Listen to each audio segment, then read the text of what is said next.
Hi, Macy. Today's question is what impact, what events has had a lasting impact on my life, throughout my life? So, yeah, it's a little different question. I had to put some thought into this, but I do think I have three three topics that I can tie to an event, and we'll have a discussion about that. So, first, when I was 15 years old, the very first job I ever had was at a used furniture company. And they had an old truck that was a manual truck. The shifter was in the column. I was 15 years old, had a learner's permit, and it was a part-time job moving furniture. So, like the first day, I get in the truck and my boss, he goes, okay, throws me the keys and says, you're driving. And I said, I don't know how to drive a stick shift in the column. I don't know how to do that. He goes, you got a license? I said, I got a learner's permit. He said, that's how you learn.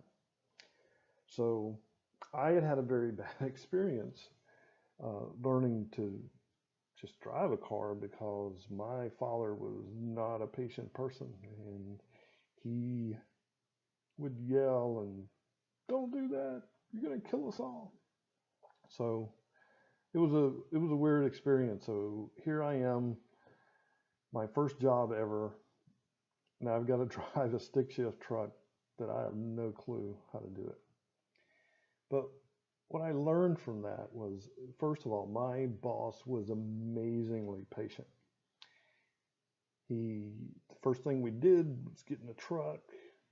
Somehow I was able to back it up out of the space, try to go forward. He said, just let the clutch out. And so I did. And of course, truck stalled right there in the middle of the road.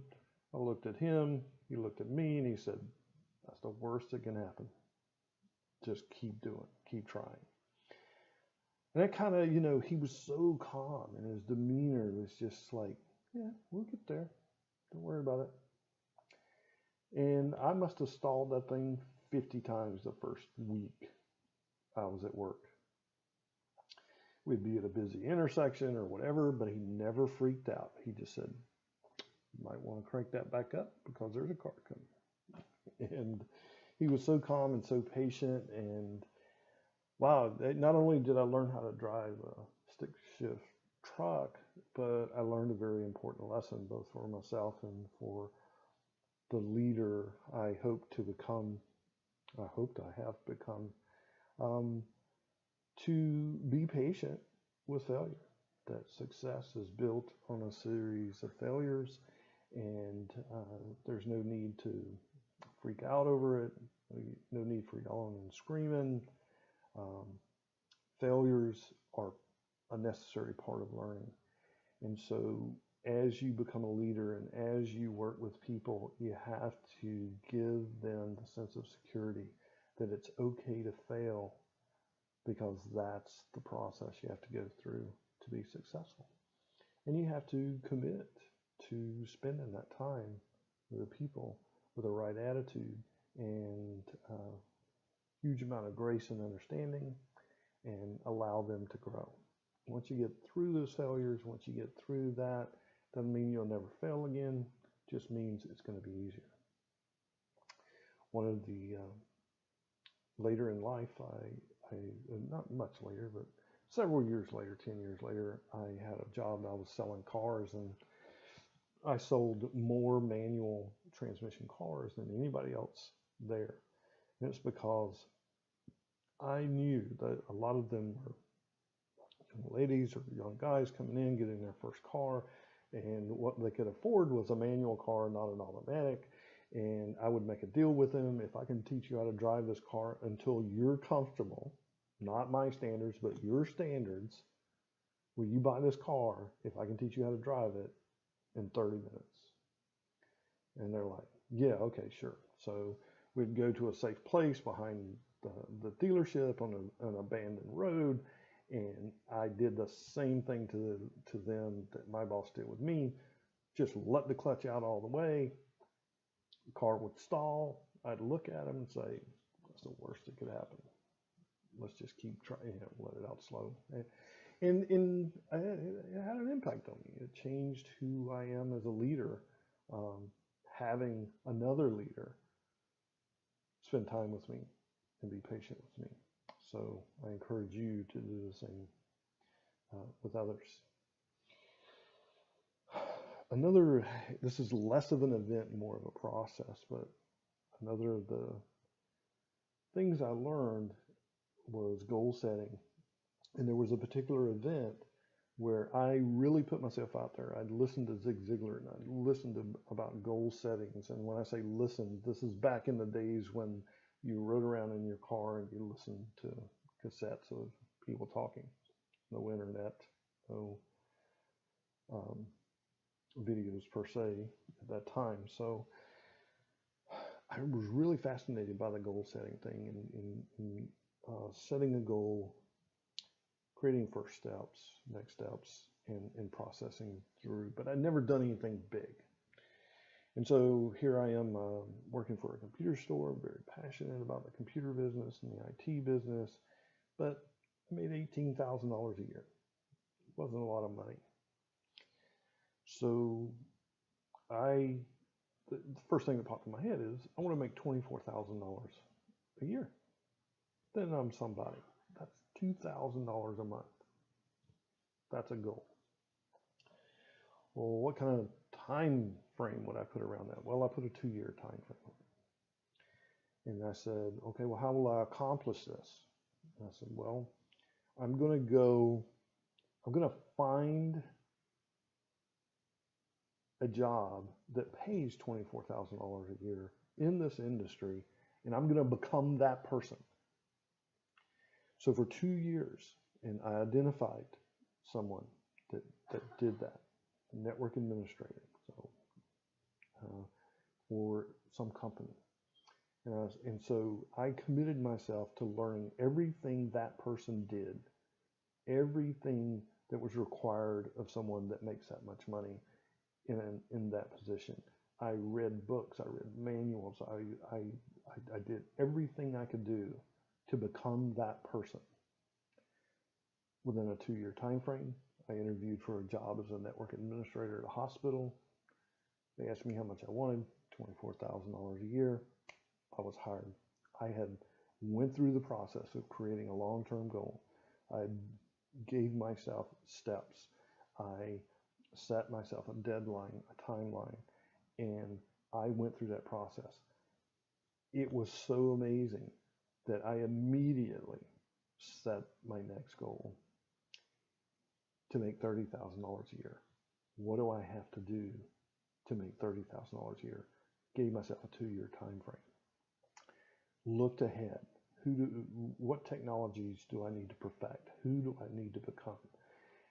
And I did it again. And I did that over and over and over throughout my career. And that's how I got where I am today. But it all started with that first big win. Of course, now I'm a big proponent of setting small goals and large goals and just working through that process. But having won that first one, having made a 2-year commitment, and doing everything I could, reading boring technology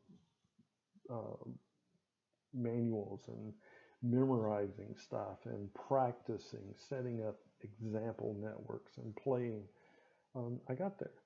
And so it taught me a very important lesson. I never was the kind of person that sat around and waited for a promotion, hoping someone to see value in me and they'd make me something, then I'd learn how to do it. I always learned how to do it first. I always set myself up for success. So it was a very important event for me. Another very important event, talked a little bit about reading. As you know, I'm a pretty avid reader. My goal for this year is to read 50 books through both Kindle and what's it called? Audible, and we're at the end of the first quarter of this year. I'm on track, doing what I'm supposed to do. Already read more books this year than I did last year. But that wasn't easy for me. That was a very hard thing for me. In school, in elementary school, math was a piece of cake. Reading and English was my hardest subject. I'm almost positive I had some kind of dyslexia or something. I just didn't read words or learn to spell like other people did. It was very hard for me.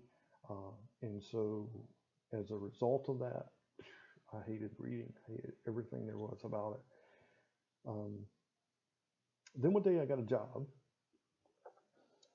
It's a sales job, and the guys that hired me were on a trip. He's taking me out and training me on the road. And, we go to this bookstore. He picks up a book and go back to the room, or he hands it to me and he says, I want you to read this book tonight. We'll talk about it tomorrow. My eyes got that big, and it was just like the truck. Dude, you don't understand. I've barely read a book in my life, and you're asking me to read an entire book in one night. It was scary. I stayed up until 3 o'clock in the morning when I read that book. And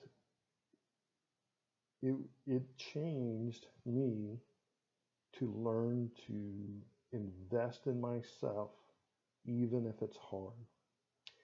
And ever since then, I've become quite an avid reader. Yes, it's hard. No, I don't read very fast. I have fairly good comprehension, but I developed a habit of reading that has probably, between that and goal setting, has made as much of a difference in my career in becoming a leader than anything else. So I encourage everyone to learn through reading, even if it's audible books. And it made a big difference, had an impact on me as a leader. Okay, so those are my 3 examples of life events that has affected my career and my leadership characteristics. So I hope you enjoyed it, and I hope you can use this. Thanks. Bye.